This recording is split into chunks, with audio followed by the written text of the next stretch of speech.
la gracia y el perdón y la paz. Bueno, son temas donde verdaderamente a veces por este tema de la culpa, a veces nos sepultamos, ¿no? Digamos que las emociones simples son aquellas emociones básicas, ¿no? Aquellas simples como la alegría, el miedo, la ira, son como emociones básicas, pero hay emociones que son mucho más complejas, ¿no? Que son una mezcla de emociones y que en ellas interviene muchas veces nuestra corteza cerebral. Por ejemplo, la vergüenza, los celos y la culpa, ¿no? Que son emociones muy complejas. Hoy día vamos a ver cómo la culpa puede derribar a una persona, ¿no? La culpa es una emoción compleja, es una mezcla de tristeza, la culpa es una mezcla de ansiedad, de irritabilidad, es una mezcla de inquietudes que sentimos y que rompemos a veces las reglas, esas reglas culturales, esas reglas religiosas, políticas, familiares, en el entorno de nuestro centro de trabajo, en los grupos de oración. Entonces, como que la culpa a veces derriba a la persona y es una emoción que es exclusiva de nosotros, los seres humanos, ¿no? Incluso podemos sentir tristeza aunque dicha ruptura con las reglas no sea voluntaria, ¿no? O sea, cuando a veces se rompen algunas reglas, entonces como que sentimos culpa por eso, ¿no? Y a veces la culpa nos derriba. Un ejemplo de sentirnos culpables es, por ejemplo, por la muerte de algún familiar o de alguna persona y nos sentimos culpables de su muerte, ¿no? Nos sentimos culpables. Entonces, eso nos conlleva a que hay una alerta roja, ¿no? En nuestra vida. Esto se debe a que la culpa puede tener raíces muy profundas, desconocidas. Pueden ser las raíces de nuestra infancia, ¿no? Está en nuestro subconsciente, ¿no? Pero por la educación que hemos recibido en nuestro entorno, en nuestra familia, por las vivencias de nuestra infancia, ¿no? Por esa formación a veces no muy bien orientada, es que nos lleva a estos fracasos por la culpa. Muchas veces no es fácil, porque en ese sentimiento, ¿no? Que puede arrastrarnos, nos quedamos en el camino, ¿no? Y nos lleva a que la culpa nos desvalorice, o sea, nos desvalorizamos por la culpa, ¿no? Y eso hace que perdamos nuestra propia autoestima personal. Entonces, cuando la persona no tiene autoestima personal, ¿no? Como que entran los miedos, entran las fragilidades, entonces como que no avanzas, como que te detienes. Ahora, miren, este es en cuanto nosotros podemos cometer un pecado, y es nuestra humanidad, caer en el pecado, pero no enfangarnos. Entonces, cuando nosotros verdaderamente caemos en ese pecado, nos podemos arrepentir, pedir perdón y para adelante. Decíamos que eso es la santidad, pero cuando a veces cometemos algún pecado, caemos en el pecado, y aun cuando nos confesamos, aun cuando declaramos nuestro pecado, ¿no? Ya somos libres, pero nuestro pensamiento y por esas cosas que hemos tenido en nuestra formación, en nuestro hogar, por esa educación mal orientada en nuestra vida, en nuestro entorno, por esa infancia que hemos llevado, ¿no? ¿Qué nos decían? Anda, compra esto en la esquina y cuidado que si te demoras te castiga Dios. No nos decían eso, ¿no? Y por ahí venía corriendo, se caía y si ya me castigó Dios, ¿no? Como que te sentías culpable de algo que verdaderamente no tiene nada que ver con el pecado o tiene que ver con una condena, pero nosotros nos culpamos. La culpabilidad no viene de Dios, sino viene de tu interior. A veces dicen, no, la culpa viene de Satanás, porque Satanás siempre culpa. Miren, igual pasaba, y esto ocurre desde el principio. desde el principio, cuando nuestros primeros padres, ¿no? Infringen esa norma. Es lo que decíamos, ¿no? La culpa empieza porque infringimos una norma, una ley. En el caso de nuestros primeros padres, infringieron la ley de Dios, la desobediencia. Entonces le dijeron, mira, que si tú comes de ese árbol de la vida, ¿no? En la Biblia no dice que es la manzana, ¿no? Entonces dice, si tú comes del árbol de la vida, se te abrirán los ojos y serás como Dios. Entonces cuando Adán y Eva escuchan esto, serás como Dios, inmediatamente entra la soberbia, entró el pecado y entra la desobediencia. Entonces, imagínense, cuando ya ellos cometen este pecado, viene nuestro Dios y le dice a Adán, Adán, ¿dónde estás? Y Adán estaba escondido, desnudo, cubierto con unas hojas de parra. Y Eva igual. Entonces le dice a Adán, la mujer que tú me diste. Ya no le dijo, este es huesos de mis huesos, carne de mi carne, sangre de mi sangre, vida de mi vida. Esta es mi costilla. No, le dijo, la mujer que tú me diste. Entonces, como que entra el rechazo a la obediencia, se quiebra la regla, se quiebra el mandamiento, viene el pecado, entra la culpa. Y la culpa es peligrosa. Eva, yo no fui la serpiente, la acusación. Entonces, como que esto viene y se arrastra desde el principio, de nuestros primeros padres. Entonces, cuando en nuestro hogar somos mentalizados de esta forma y la religión está mal orientada, miren, porque hay a veces religiones que te dicen el Apocalipsis, el Armagedón, y te meten cosas así en la cabeza donde tú abres tus ojos y te asustas, ¿no? Entonces entras por miedo, porque te sientes culpable de haber cometido tantos pecados. Y cuando mira a Dios, Dios te mira con unos ojos de amor, con unos ojos de misericordia. Y yo te confieso que Dios ni siquiera mira tu pecado, sino está mirando que tu corazón sea convertido para Él. Porque Él te creó para amar, Él te creó para bendecir, Él te creó para que tú vivas en la paz. Entonces, ¿por qué no vivimos en paz? Entonces, en tanto de que nosotros cometamos un pecado y no lo confesemos, no hay paz. Pero ¿qué sucede? Muchas veces cometimos el pecado, lo confesamos, Dios nos perdona, pero ¿qué sucede después? Viene nuestra mente, recuerda lo que has dicho, lo que has hecho, los pecados que tú has cometido, y vuelves a decir, ¿y por qué lo hice? ¿No? Un sacerdote le decía a una persona, porque la persona le dijo, Padre, ¿cómo pude cometer esto? Se volteó el sacerdote y le dijo, ¿es que te crees Dios? ¿Qué significa esto? Significa que todos somos violentados por nuestra propia carne. Entonces, ¿cuántas veces tú en tu vida has salido de tu cama diciendo, no, esto ya no lo quiero cometer, no voy a cometer? Vas y más rápido lo cometes, más rápido caes. Entonces, ¿qué pasa cuando después de que prometes no caer, incluso a veces dices, Dios mío, te prometo ya no volver a robar, te prometo no hablar lisura, te prometo no mirar con malos deseos, te prometo, y pum, no pasa ni 10 minutos, ni media hora, ni una hora, y pum, cometiste lo que habías prometido. Entonces, ¿qué entra en ti? ¿El pecado o la culpa? La culpa, ¿no? El pecado, claro, entra, pero Dios te lo perdona en tanto que tú dices, Dios mío, perdóname. Pedro le decía, Señor, ¿y cuántas veces debo perdonar a mi hermano? Porque en la ley del talión, ¿no? Venían de una ley, ¿no? Sujetos a una ley. Entonces, cuando estás sujeto a la ley y no al amor de Dios, pues tu vida va a ser un perjuicio. Entonces, ya Pedro, con perdonar una vez, era bastante. Pero él, por exagerar, le dice, Señor, ¿cuántas veces debo perdonar a mi hermano? ¿7 veces?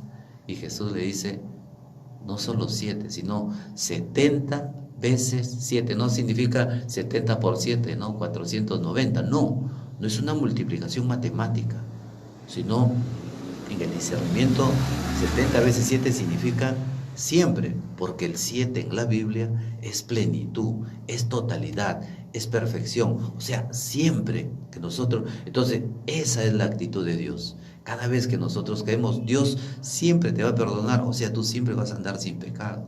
¿Por qué? Porque en tu corazón crees que cometiste un pecado, le pides perdón a Dios, porque te arrepientes y fuera, y estás limpio. Pero ¿qué sucede en el hombre? ¿Por qué? Porque ese tema se llama el pecado y la culpa, ¿no? El arrepentimiento, la paz y el perdón. ¿Por qué? Porque nosotros nos quedamos ahí. Pero ¿cómo pude cometerlo? Oye, Dios ya te perdonó, hijo. Pero ¿cómo pude cometerlo? Oye, Hugo, hermano, ¿cómo pude cometer esto? Pero ¿cómo pude reaccionar así? Pero ¿cómo pude hablar así? ¿Pero qué estoy haciendo? Entonces volveremos a decirte, ¿es que acaso eres Dios? No. Entonces, eso y más la formación que hemos tenido en esta infancia, todo lo que nos han metido en nuestra adolescencia, la formación en nuestra casa y nuestro entorno, nos han creado la culpa. Y encima la acusación. Y eso nos derriba. ¿Por qué? Porque si mira, cuando el Papa fue disparado por una persona para asesinarle, Juan Pablo fue a la celda y lo perdonó. Pero escúchame, él puede ser liberado del perdón, pero entiendan, lo que hiciste ya no lo puedes borrar. Entonces, ¿qué tengo que hacer? Hacerme cargo de mis propias acciones. ¿Por qué? Porque cuando yo cometo un pecado, lo hago en conciencia propia. Por eso se llama pecado. Porque si tú no tienes un loco mata a una persona, no hay conciencia, no hay pecado. Un niño igual. Un niño puede agarrar un revólver de su padre y disparar y matarlo a su padre. Pero no hay conciencia, no hay pecado. Pero cuando hay conciencia, sí lo hay. Entonces, el pecado es un acto que es contrario a la ley eterna de Dios. Es una ofensa a Dios. Entonces, aún en cualquier estado que tú hayas cometido el pecado, cuando en tu corazón hay un arrepentimiento, a veces confundimos el arrepentimiento con la culpa. Y no es así. El arrepentimiento es aquella compunción que el Espíritu Santo te pone para reconocer que has hecho mal y Dios está presto para perdonarte. Oye, ya lo hiciste, pues ya Dios te perdona. Y cuando Dios te perdona, Dios se olvidó de lo que hiciste. Imagínate que tú fueras otra vez a decirle, ya Dios te perdonó, te vas nuevamente, Señor, pero mira, pero ¿por qué? Ya la insulté y la agarré a golpes. ¿Pero de qué estás hablando? O sea, cuando Dios te ha perdonado, y eso queda borrado. Entonces le dirá a Dios, ¿y de qué me estás hablando? Porque Dios borra todo. Pero nosotros seguimos, ¿no?, encarcelados en lo que hicimos. Y nos olvidamos que hemos sido perdonados. Entonces, cuando tú te encarcelas en tu pensamiento, viene la culpa. Dios mío. Entonces, imagínate. Dice que los santos pecan 7 veces diarias. Entonces, ¿cuántas pecaremos nosotros? Entonces, todas las veces que tú pecas, de palabra, de pensamiento, de omisión, de obra, de cualquier actitud, de deseo, de intención, de lo que quieras, cuando en tu corazón hay un arrepentimiento y pides perdón, para adelante. Pero nosotros seguimos, uy, ya la fregué. Y te vas, te confiesas todo, delante de Dios te confiesas y eres absuelto. Pero sigue el problema. Entonces, imagínate, nuestra vida está encarcelada por una culpa que nosotros mismos nos hemos impuesto, porque tu pecado, por el perdón, ha sido perdonado. Esto es una gracia bendita de Dios. Entonces, ¿cuál debe ser nuestra actitud después del perdón, después de que hemos sido perdonados? Pues liberarnos de esa culpa. ¿De qué manera? Toma acción de lo que tú estás haciendo. Entonces, imagínate, trabajamos en esto, ¿no? Hombre, yo soy un ladrón, y ya robé, pues. Entonces, ¿qué cosa tenemos que hacer? Lo que has robado, devuélvelo, pero ya me lo gasté, hermano, y no tengo cómo devolverlo. Pues a la primera que tú puedas recibir plata, haz una obra de caridad. Vamos a suponer, robé 1.000.000 de soles y todito me lo gasté, no tengo plata. ¿Cómo se lo devuelvo? No tengo, pero sí puedo hacer un acto de reparación. Primero, tienes que hacerte cargo de tus propias, ¿no?, acciones siguientes. ¿Qué vas a hacer? Señor, pedirle perdón a Dios, ya Dios te perdonó. Pero el hecho que tú hayas hecho ese acto, eso es irreversible. El pasado ya tú no lo puedes cambiar. Ya no lo puedes cambiar, pero sí puedes hacer actos de reparación. Vamos a suponer, tú ganaste de tu sueldo 1.500 soles. Puedes agarrar, hacer un sacrificio esa semana, después que te ha robado 1.000.000 de soles y le has pedido perdón a Dios, Dios te perdonó, pero tienes que reparar esto. ¿De qué manera? De tu sueldo. Es un sacrificio. Yo agarro 500 soles y se lo doy a una persona que verdaderamente lo necesita. Estás haciendo una obra de caridad.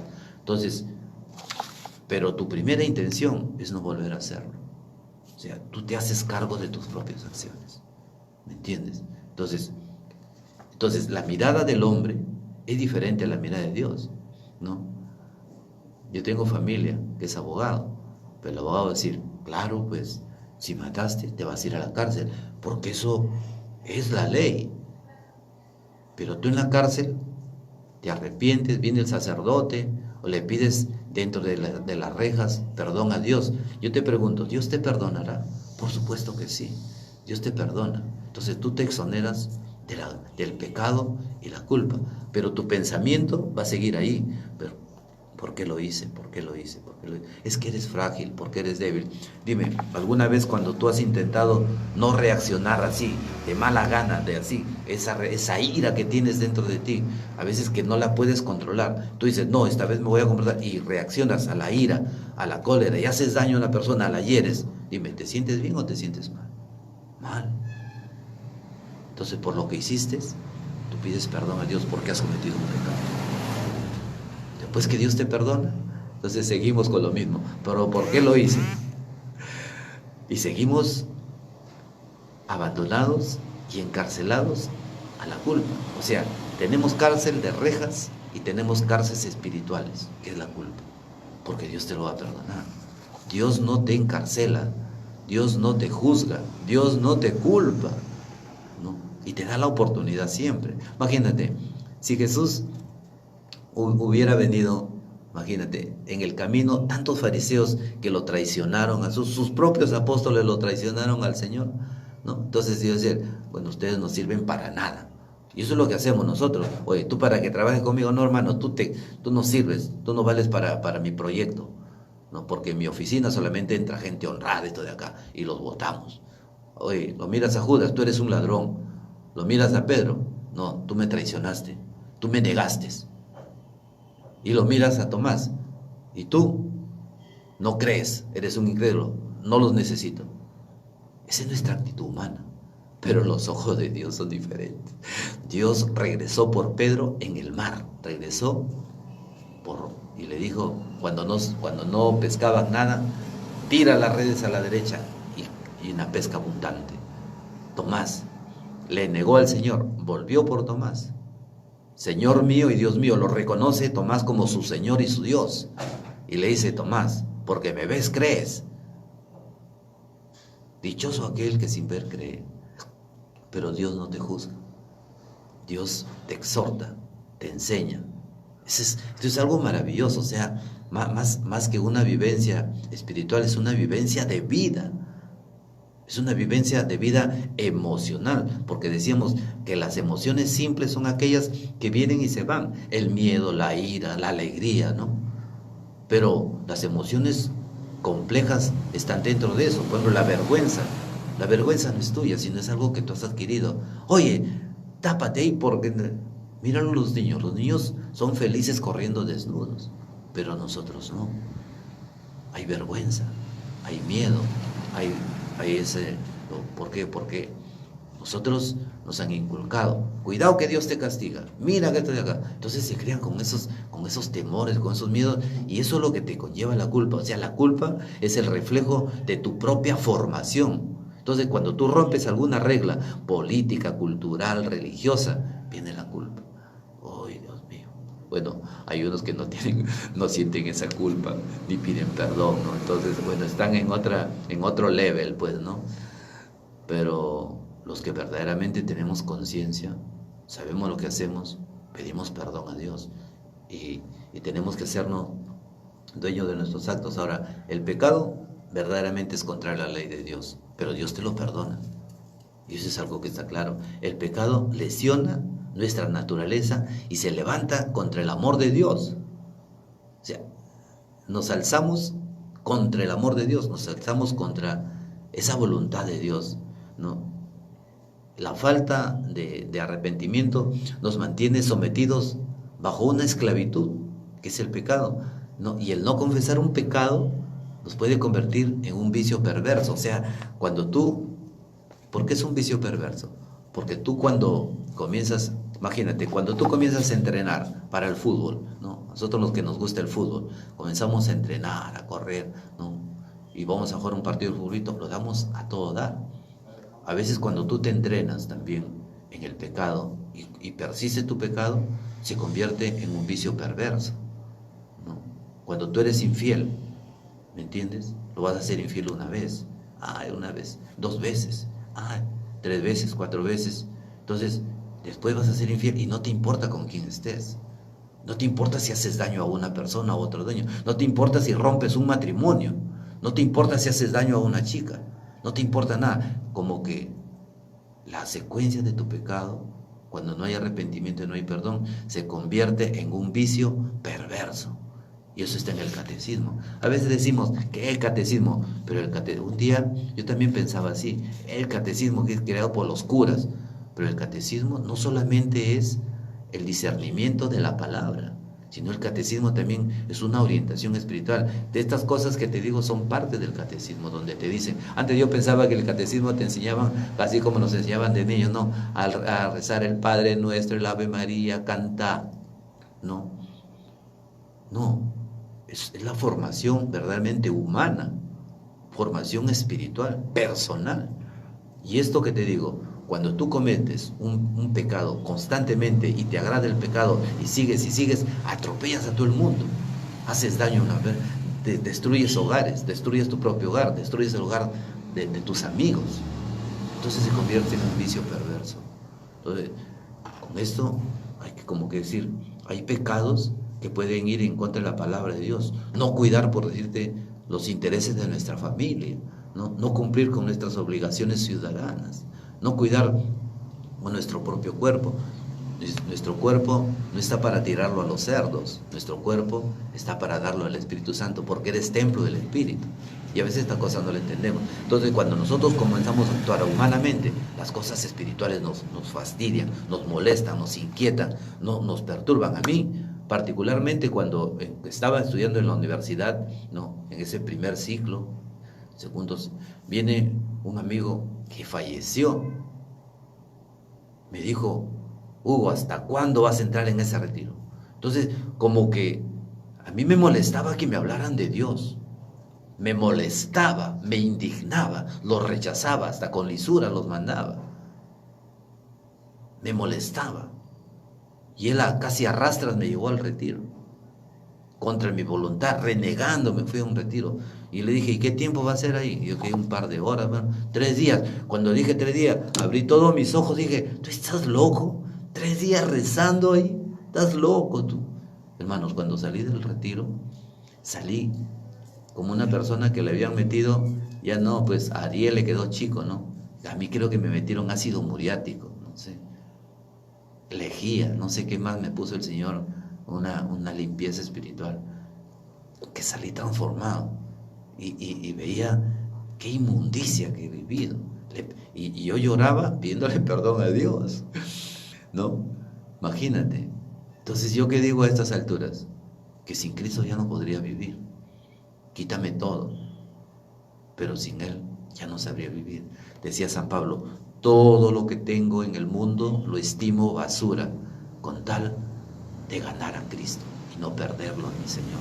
Qué cosas más maravillosas, ¿no? Y esto es el camino. Entonces, por eso que se llama el pecado, la culpa, el arrepentimiento, el perdón. Eso trae la paz. Entonces, mira, el salmista también clama, porque somos pecadores desde el nacimiento de nuestra madre, ¿no?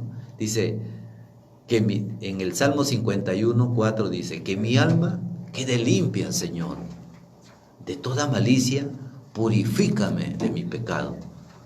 Pues mi falta yo bien la reconozco y mi pecado está siempre ante mí. Contra ti, mi Dios, contra ti solo pequé. Lo que es malo a tus ojos, yo lo hice. Por eso, en tu sentencia, mira, escucha lo que dice acá. Por eso en tu sentencia tú eres justo. No hay reproche en el juicio de tus labios. ¿Qué significa esto? Que nosotros reconocemos que somos frágiles, que somos pecadores, que caemos. Nadie puede decir que no cae, porque la palabra de Dios dice que aquel que dice que no ha cometido pecado es un mentiroso. Entonces, la palabra de Dios nos está hablando bien claro.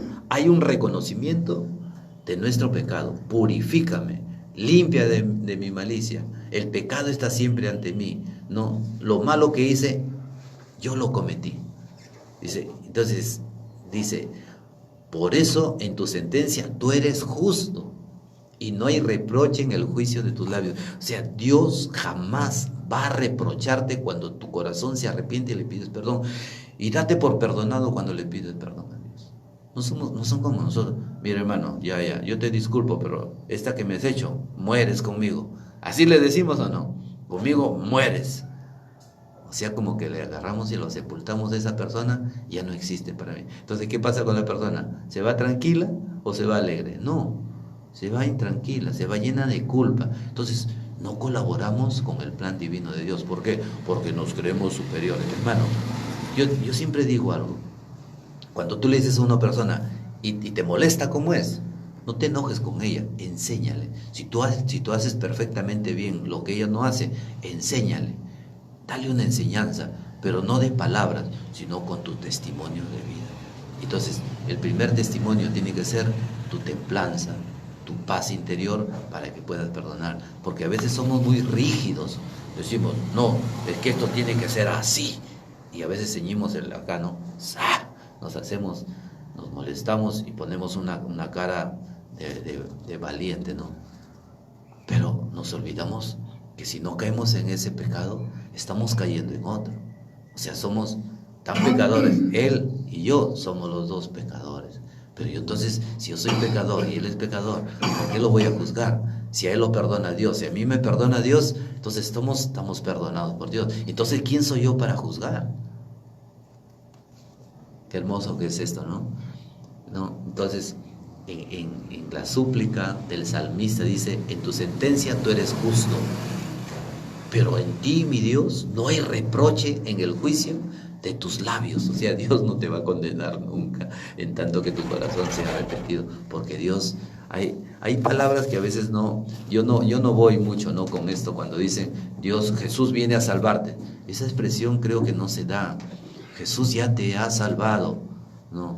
Es como si dijeran, mira, allí ahorita en Saga, Falabella, desde las 10 de la mañana hasta las 12 del día, van a regalar todo lo que tú quieras. Y si tú vas a obtener ese regalo. Entonces, vamos a hacer una similitud. La salvación es un regalo. Entonces, si tú vas a ese lugar, todos los que van a ese lugar van a comprobar que verdaderamente están regalando todo lo que quieren. Entonces tú vas y sales con tus carritos llenos, ¿no?, de todo lo que te regalan. Entonces, ¿quiénes han obtenido ese regalo? Solamente los que han ido allá, los que confiaron y creyeron que estaban regalando. Porque la persona que te dijo fue un amigo de confianza, y el amigo de confianza es Jesús, que te dice, el Espíritu Santo que te está diciendo que la salvación es un regalo. Entonces, ¿cómo es mi salvación? Mi salvación está en tanto que yo acojo esa salvación. Pero yo no voy a acoger la salvación apretándole el pescuezo a mi hermano, o a mi amigo, o a este delincuente, apretándole el pescuezo y diciéndole, Dios mío, quiero ganarme tu salvación. Suéltalo. Soltar, ¿qué significa? Liberarte del pecado pidiendo perdón y perdonando. Mira, y esto es algo que es una gracia de Dios. Por eso es que cuando nos hacen algo, nos cuesta perdonar, hasta que la que me ha hecho esta, hasta que se la tengo jurada, así decimos, ¿no? Es que esa es nuestra humanidad rebelde, nuestra humanidad, ¿no? Vengadora. Mira, ¿sabes cuáles son los pasos que usa Satanás? Cuando, incluso en una pareja, mira, vamos a ver, una pareja, ya, sírveme mi café, le dice. Vamos a poner 2 nombres ya, que no estén ninguno en la lista. Jorge y Rosa, ya vamos a poner. Dice, Jorge le dice a Rosa, Rosa, sírveme mi café, sírveme mi desayuno. Entonces le sirve su desayuno, se sienta a tomar su desayuno y le dice, y esto está frío, demasiado azúcar, esto no se puede tomar así, está demasiado cargado, y se sale molesto. Dígame, ¿la mujer cómo se quedará? ¿Alegre? ¿Triste? Entonces, comienza la mujer a decir, ¿y este qué se habrá creído? No, viene y comienza toda la mañana a estar recordando todo esto. Dígame, ¿quién se está haciendo daño? ¿El hombre que se fue o la mujer que sigue? Es la mujer, porque le viene su madre y le comienza toda la historia. Viene su amiga, teléfono, ¿no? 100 llamadas diarias y a todos les cuenta. Entonces, el hombre ya se olvidó, viene en la tarde, al mediodía, viene a almorzar. Hola, mi amor, ¿cómo estás? ¿Y qué dirá la mujer? Y este está tan tranquilo, mira todo lo que me ha dicho, esto de acá. ¿Y cómo será el siguiente día el nuevo desayuno? Rosa, sirve mi desayuno. Ya, no me digas nada. Ya sabes, ya no quieres que esté frío, que no esté tibio, bajo de azúcar, que no esté muy cargado. Ya no me digas nada. ¿Y cómo será el tercer día? Rosita, no me digas nada. Y el cuarto, Rosita, ya lo sé. Entonces, ¿qué está pasando ahí? Que la persona, ¿no?, que se sintió herida, se ha hecho tanto daño.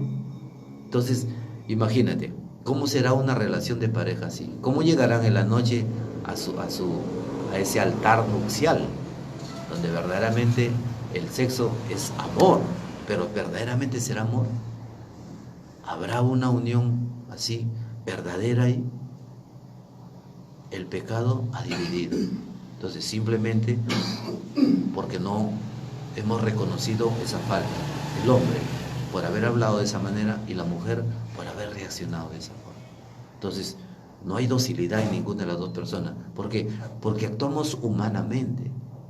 Cuando estamos, yo conversaba recién con una pareja, ¿no? Y yo le decía estas cosas, me decía, no, pero nosotros inmediatamente cuando vemos que algo no está bien, yo le digo, a mí me parece que esto no está bien, y le comienzo a decir, y él acepta, y le dice, y yo también te pido perdón porque creo que reaccioné mal. Y esa es la comunicación, ese es el reconocimiento de las faltas que estás haciendo, pides perdón y para adelante. Entonces, como que cuando vivimos así, espiritualmente, nuestra unión se fortalece. Hermano, en un matrimonio son la pareja, el hombre, la mujer y Cristo. Si no está Cristo en medio, a veces nuestra situación se desborona, ¿no? Entonces tú debes decir, no, pero no pasa nada. Hay alguien que está orando por ti. Sí lo hay alguien que está orando. Entonces esta cadena de súplicas, esta cadena, ¿no?, de pecado, como que entra una balsa y permite que tú ya no te hundas, porque hay alguien que está orando. Esto es maravilloso. El pecado, ¿qué trae? El pecado trae tristeza, trae conflicto, destrucción, muerte a nuestra propia vida. Imagínate, y la culpa es mucho más destructiva. La culpa es destructiva y no debemos sentirnos culpables, sino solo aprender de nuestros errores.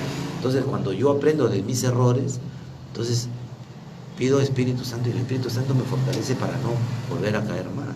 Entonces, la confesión de nuestros pecados es el solo confesar mis pecados, ya es una liberación. Yo soy liberado. Entonces, si yo soy liberado, decíamos que vuelvo nuevamente a recordar lo que hice después de haber sido perdonado y la culpa no me deja vivir. Entonces podemos alcanzar el perdón y la redención con la culpa. No. ¿Por qué? Porque seguimos creyendo que Dios no me ha perdonado.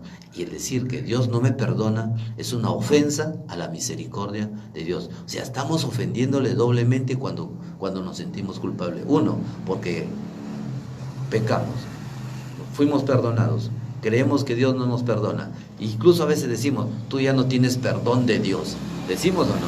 O sea, lo decimos. Entonces, porque creemos, dice la palabra de Dios, que el pecado no es más grande que la gracia y la misericordia de Dios. Esto, entonces, ¿en qué terminas cuando tú, después de que aún has cometido pecado, has sido perdonado y te sientes culpable? Se convierte el pecado ya no en pecado, sino la culpa en un foco rojo, en un foco de inestabilidad emocional, en un foco de una estabilidad emocional compleja, un indicador de lo que algo en tu vida no está bien. Tú estás Mira, una persona que se siente culpable no avanza, se llena de tristeza, de conflictos, no, se siente tan mal que la autoestima baja, te desvalorizas, porque te sientes culpable. Ya, ¿cómo la hice? Pues Dios ya te perdonó, tranquilo. Claro, pero hay algo que es inevitable, el pasado ya no lo puedes cambiar, y por ese pasado que ya no lo puedes cambiar, la sociedad te juzga y te condena, y no te da lugar a que tú te reinsertes, porque te separa. Entonces, ¿la culpa puede ser destructiva? Por supuesto que sí, sí, pero si solo nos arrepentimos y continuamos siendo responsables de nuestros propios actos. O sea, no solamente vale el arrepentimiento, sino hacerme responsable de mis actos. Entonces, y si somos capaces de reconocer mi error, ¿no?, a cabalidad, mi error a totalidad, entonces intentamos mejorar fervientemente y con un corazón sincero, pues para adelante. Pero si no hacemos esto, el pecado permanece. Y cuando permanece el pecado, la culpa te aplasta, que es peor. Nos olvidamos que Dios es misericordioso. La culpa es destructiva. No, la culpa es destructiva. Solo si el pecado, imagínate, no ha sido destruido. ¿Y cuándo el pecado es destruido? Ya Jesús ya lo pagó todo. Lo único que tenemos que acogernos es a ese perdón y a esa salvación del Señor. Esto es algo que es maravilloso. Ahora, el progreso espiritual, ¿no?, de una persona y la liberación solo viene cuando hay un arrepentimiento verdadero, una decisión de cambio. Entonces, en ese momento viene la paz y viene la felicidad. Mira, caso de Saulo. Saulo era un ferviente seguidor de la ley de Dios. Él cumplía la ley, y cuando viene Jesucristo no lo acepta como el Mesías, no lo acepta como el Redentor, no lo acepta. Y comienza a perseguir a los cristianos, comienza a matar a los cristianos, comienza a encarcelarlos. No, y se los encarcelaba, incluso llegaba hasta la muerte. Y él fue el que presenció la muerte del primer mártir. O sea, después de la muerte de Jesucristo, Esteban fue el primer mártir. Entonces, él presencia la muerte y se goza, imagínate, de la muerte. Y no era una muerte cualquiera, sino morían a pedradas, sepultado a piedra. Entonces, él presencia esa muerte y no intervino. ¿Por qué? Porque era un perseguidor de los cristianos. Pero cuando es tocado por Jesucristo, ¿no?, él cae del caballo cuando iba a perseguir a los cristianos y se le presenta a Jesús. Y le dice: Saulo, Saulo, ¿por qué me persigues? ¿Quién habla? Soy yo, Jesús el Señor. Y él se sorprende, pero cuando él cae queda ciego. Pero aún en su ceguera ve una luz intensa. Dice: cuando persigues, escucha, cuando persigues a mis discípulos, a mis apóstoles, me persigues a mí. Cuando encarcelas a mis apóstoles, a mí me encarcelas. Y cuando los matas, lo haces conmigo. Cuando Saulo escucha esto, ¿por qué me persigues?, y estaba persiguiendo a los cristianos, los encarcelaba, los mataba. Entonces, verdaderamente en ese momento, él es tocado por Dios. Le dice: anda a tal lugar, Ananías, deja que te imponga la mano y el Espíritu Santo vendrá sobre ti. Dios le perdona. Ahora, Saulo no comienza a vivir: uy, pero cómo los arrastraba. Uy, pero Señor, tú me mandas a predicar, pero ¿cómo? Dios mío, pero ¿cómo voy a hacer? Si yo hasta los he encarcelado y algunos los he matado, Dios mío, ¿cómo voy a hacer? Si yo he presenciado la muerte de Esteban y no hice nada, Dios mío. Si él no vivió en culpa, porque se sintió perdonado por Dios, se sintió enviado por Dios. Entonces, la culpa destruye, aniquila, la culpa te desvaloriza, la culpa te limita, la culpa te hace retroceder, no te permite avanzar. Entonces, el Salmo 32:1 dice, dichoso el que es absuelto de su pecado y cuya culpa le ha sido borrada. Esto dice la palabra de Dios, Salmo 32:1. Dichoso el hombre a quien Dios no le nota culpa alguna y en cuyo espíritu no se halla engaño. Hasta que no lo confesaba, se consumían mis huesos, gimiendo todo el día. Tenemos que confesar nuestro pecado delante de Dios para que la culpa y el pecado sea liberado de tu vida. Tú seas libre. Por eso que Jesús decía, ustedes serán verdaderamente libres si el Hijo de Dios los hace libres. Y esto es, ¿no? En Juan 1:8 dice, dicen ustedes no tener pecado. Si decimos que no tenemos pecado, nos engañamos a nosotros mismos y la verdad no está en ustedes. Mateo dice, y estos irán a un suplicio eterno y los buenos a la vida eterna. ¿Ya ves? Tu vida es una elección, es una acción de izquierda y derecha, es una acción de sí o no, es una acción de afirmación o negación. Esa es nuestra vida. Oye, vamos a trabajar. Entonces, ¿en qué es el trabajo? No, vamos a ir por ahí a hacer alguna cosita. ¿De qué se trata? Entonces, tú tienes que ver si es bueno o es malo. Entonces, si es bueno, hay dos opciones, si es bueno o malo. Entonces, si es bueno, tú decides lo bueno, pero si es malo, tú decides lo malo. Y esa es tu vida, ¿no? En un matrimonio es igual. En un matrimonio o eres fiel o eres infiel. Esa es tu decisión. O sea, aquí no hay que Dios te condena, que Dios ha hecho infierno. No. Es tu decisión. Si tú robas, matas, te vas a la cárcel. Así como hay cárcel física, también hay cárcel espirituales. Y la peor cárcel de todas es la culpa. Sentirte que tú has pecado, arrepentimiento. Dios perdona, pero si te quedas en tu pensamiento que el pecado, entonces no estás creyendo en la misericordia de Dios.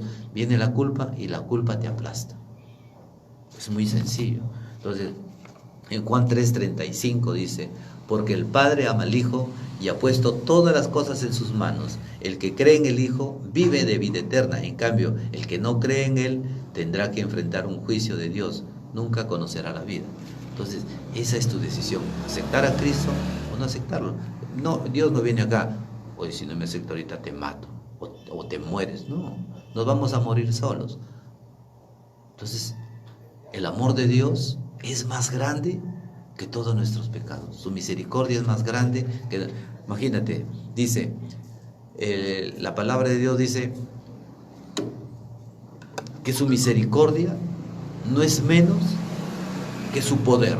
Entonces nosotros sabemos que el poder de Dios no tiene límites, porque decimos, y la palabra de Dios lo dice, que para Dios no hay nada imposible. Entonces, si no hay nada imposible para Dios, ese es el poder, esa es la omnipotencia de Dios.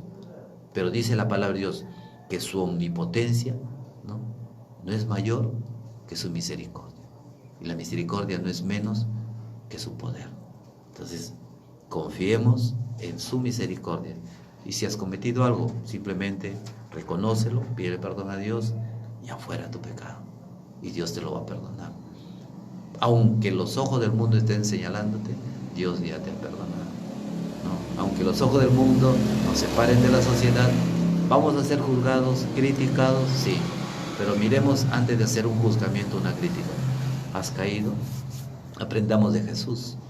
Toda la multitud vino con una mujer adúltera. Y ellos no le dijeron frente a Jesús. Ahora, ¿qué pasaba en la ley de Moisés? Cuando una mujer caía en adulterio, todos agarraban piedras y la sepultaban a piedras hasta que muera. Entonces esa mujer es encontrada en adulterio y se la llevan a los pies de Jesús. Y no le dicen, a ver, maestro, hemos encontrado a esta mujer en adulterio. No le dicen así, sino, maestro, hemos encontrado a esta mujer en flagrante adulterio. O sea, hablan como algo, su pecado gigantesco. Claro, y el adulterio no es cualquier cosa. ¿Y qué hace Jesús? No les hace caso. Es que Dios no mira tu pecado, sino mira tu arrepentimiento. Jesús dice que se pone abajo en el suelo y comienza con sus dedos a trazar unas líneas, unas rayas. Decían, Madre Angélica, ¿y qué hacía Jesús cuando comenzaba a trazar esa raya? Estaba trazando una raya, dice, los que están acá entrarán al reino, pero ustedes no van a entrar, porque no tenían la conciencia del perdón, no reconocían misericordia de Dios. Entonces, ¿cuál es la actitud de Jesús? Por la insistencia de ellos, Maestro, esta mujer ha caído en flagrante adulterio. Dice, se pone de pie Jesús, los queda mirando a todititos y le dice, el que está libre de pecado, láncele la primera piedra. Dice, comenzaron a retirarse desde los ancianos. Los ancianos de la ley no son los viejitos, ni los carcochitas, ¿no? Los ancianos son aquellas personas que tienen un pleno conocimiento de lo que es la vida espiritual, la parte de Dios, la palabra de Dios. Y esos eran los maestros de la ley. Ellos fueron los primeros cuando escucharon, el que está libre de pecado, lance la primera piedra. ¿Quién sabe si uno de ellos también habrá estado con aquella mujer y también cometió ese adulterio? Pero qué bonito, ¿no? A la mujer sí se le condena y al hombre no. Los dos tienen la misma responsabilidad. Entonces, comenzaron a retirarse todos, se fueron todititos. Es que todos somos pecadores. Dice que aquel que no ha pecado es un mentiroso, dice la palabra de Dios. Entonces, Jesús la toma de sus brazos a la mujer que estaba tirada en los suelos, la levanta y le dice, la hace que mire, mujer, ¿quién te ha condenado? Ella mira, con lágrimas le dice, nadie, mi Señor. Le dice, yo tampoco te condeno. Anda, vete en paz. Pero le dice algo que tenemos que tener en cuenta. Anda y no vuelvas a cometer el mismo pecado. Entonces, como que Dios nos pide que seamos responsables de nuestros actos. Porque Dios nos ha dado algo maravilloso que nos diferencia de los animales. Tenemos inteligencia para pensar, voluntad para decidir el bien o el mal. Deuteronomio 30, 14, 19 nos dice, mira, que yo te doy a elegir entre el bien y el mal, entre la bendición y la maldición, entre la vida y la muerte. Escoge pues la vida para que vivas tú y toda tu descendencia. Hermano, ¿qué cosa quiere decirnos Dios? Que si tú eliges al Señor, Dios permitirá que toda tu familia sea salvada, porque Hechos 16:31 también lo dice. Señor, ¿y ahora qué debemos hacer para salvarnos? Pues cree en el Señor Jesús y te salvarás tú y toda tu familia. Por eso es que hay alguien en tu casa que está orando y tú crees que la protección que tienes en la calle es porque te va bien. No, es porque hay alguien, de repente tu madre, tu hermana, tu tía, tu abuela, hay alguien que está orando por ti. Y esa protección viene de Dios. Que todo esto sea para darle la gloria al Padre, el Hijo y el Espíritu Santo. Que Dios los bendiga. Su hermano Hugo Millones le da gracias a Dios por participar y entrar en sus hogares. Comparte estos mensajes que son del Señor. Gloria a Dios. Amén, amén, amén. Dios los bendiga. Saludos a todos mis hermanos.